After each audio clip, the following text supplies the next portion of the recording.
क्या आपने कभी सोचा है कि आपके विचार ही वो माध्यम है जिस माध्यम से आप जीवन में जो पाना चाहे वो पा सकते हैं?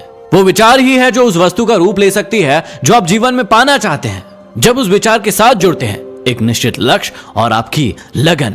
लेकिन किसी भी चीज की शुरुआत विचार से ही होती है। बिना विचारे इस दुनिया में कोई काम नहीं होता, और यदि होता भी है तो उसका परिणाम निश्चित नहीं होता कि वो सही होगा या फिर गलत होगा। आप जब भी किसी काम की शुरुआत करते तो आप विचारते हैं कि इस काम को किस योजना के साथ किया जाना चाहिए। अब जितना अच्छा आपका विचार होगा उतने ही अच्छे तरीके से आप उस काम को कर पाएंगे। इस दुनिया में हर चीज के जन्म की शुरुआत हुई थी एक विचार से। आज आप जितने भी महान और सफल लोगों को देखते हैं उन्होंने सबसे पहले उस चीज के बारे में विचार किया था। इसलिए विचार की शक्ति के बारे में थोड़ा सोच कर देखिए, उसे पहचानिए, अपने अंदर उसे जगह दीजिए कि आपके विचार ही आपके लिए आपकी वस्तु बनेंगी। आपके विचार जितने अच्छे बनेंगे ये दुनिया आपके लिए उतनी ही ज्यादा अच्छी बनेगी। कई लोगों का जीवन इसलिए बुरा बना रहता है क्योंकि उनके विचार में स्पष्टता नहीं होती है, उनके विचार स्वच्छ नहीं होते हैं। उनके विचारों में ईर्ष्या, जलन, भय, क्रोध इस प्रकार की चीजें होती है जो वो दूसरों के लिए रखने की कोशिश करते हैं, लेकिन वो खुद को ही खत्म कर लेते हैं।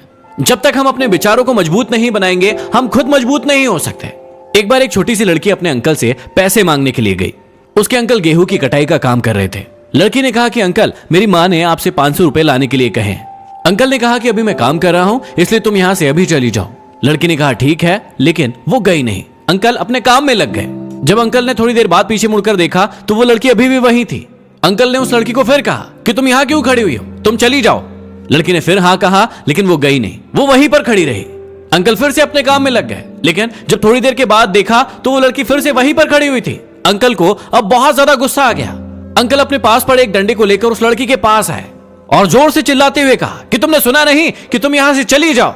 लेकिन वो लड़की अपने अदम्य साहस के साथ वहीं पर खड़ी रही और उसने कहा कि मेरी माँ ने 500 रुपए मंगवाए हैं, जब तक आप वो नहीं देंगे मैं यहां से नहीं जाऊंगी। वो अंकल थोड़ी देर के लिए घबरा गए और उनके हाथों से वो डंडा छूट गया। उन्होंने उस लड़की को 500 रुपए दिए और वहां से जाने के लिए कहा। अब आप सोचकर देखिए कि ऐसा क्यों हुआ। ऐसा इसलिए हुआ क्योंकि उस लड़की का विचार स्पष्ट था। जो भी चीज वो लेने के लिए आई थी उसके लिए उसका विचार स्पष्ट था कि जब तक उसे वो नहीं मिलेगा वो वहां से कहीं नहीं जाएगी, और ऐसा ही उसने किया।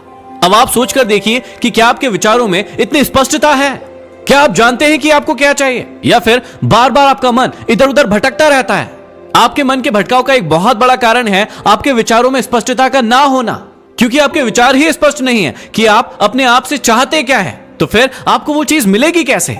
लेकिन आप एक बिना स्पष्ट विचारों के एक खुले मैदान में सिर्फ दौड़ते चले जा रहे हैं कि कहीं आपको कुछ मिल जाए, लेकिन आपको कुछ भी नहीं मिलता है।